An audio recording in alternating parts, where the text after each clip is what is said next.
Reactive maintenance means you're reacting to something that's already happened. Planned maintenance that you plan for being down that day is a lot different than having to shut down a job and possibly losing that job. Yeah. Hey man, how's it going? Good. How are you? I'm doing pretty good. I wanted to ask you, why do you think so many people run their equipment just up to that failure line? Well, I think a lot of it is they think it's going to cost them less. I think they think that if they get more work in that little amount of time, Yeah. that it will cost them less in the long run, which is just not true. Yeah. So maybe if I put it off, I can keep working, and that's going to save me money. Oh yeah, that, and they probably think, well, it'll be down when it's down. I can have some backups, Sure. and then get it fixed. The problem is you do consistent damage to a product, Yeah. especially something like what we deal with in the gas industry. Yeah. They're very sensitive items.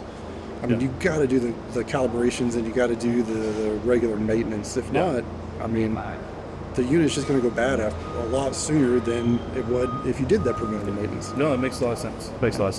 If we talk about the guys out in the field that are using this equipment every day, they're really running it just ragged, right? Oh yeah, definitely. They think that they can get just an extra day out of it, What's the backdraw to that? Well, it's the shorter shelf life of the item or the unit. Overall, right? Overall, yeah, definitely. And stuff's going to go down faster.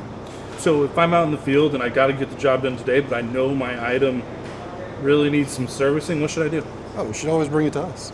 Yeah. We have done very well in the last year to getting our turnaround times down. Yeah. If you need it immediately, we can do it within a few hours. Yeah. If it's something serious, 48 hours is the max. So I can come in with something rushed, like I got to have it, I can't be out a few days.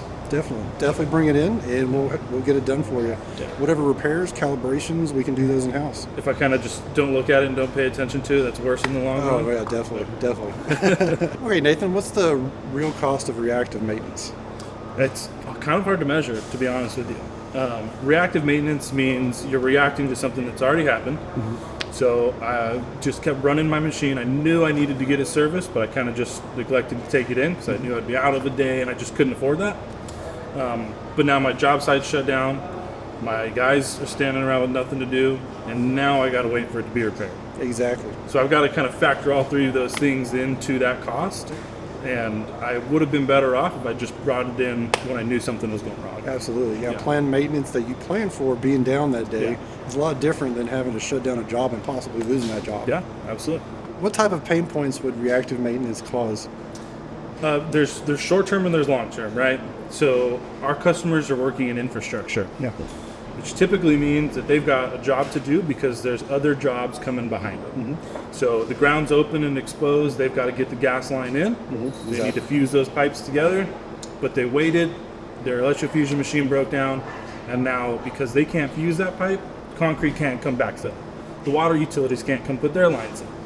So not only are your guys kind of just standing around waiting for your items to be repaired, not only are you not working that day, but everybody else is backed up because of that. Yeah.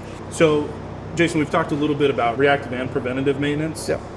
Can you give me a highlight of something that we do that's, proactive maintenance? Exactly. Oh, absolutely. I think one of our best programs right now is all our maintenance programs we do for our vapor extraction units. Okay. That's the big VEU, right? Oh yeah, it Yeah. sucks the gas right out of the ground. Makes it a lot easier to find those pinhole leaks or the small leaks that the gas is spreading through the ground. Yeah. Really reduces the time a unit or a construction crew, whatever is in the field. Uh-huh. We do preventative maintenance 4 times a year on those, as prescribed by the manufacturer. So it's important that all of those are maintained on a monthly, quarterly schedule. Oh yes, definitely.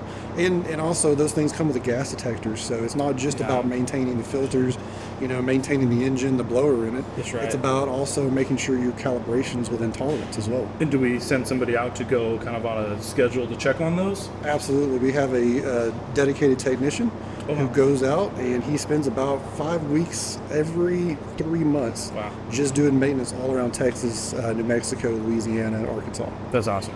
Jason, thank you. No problem, man. Anytime.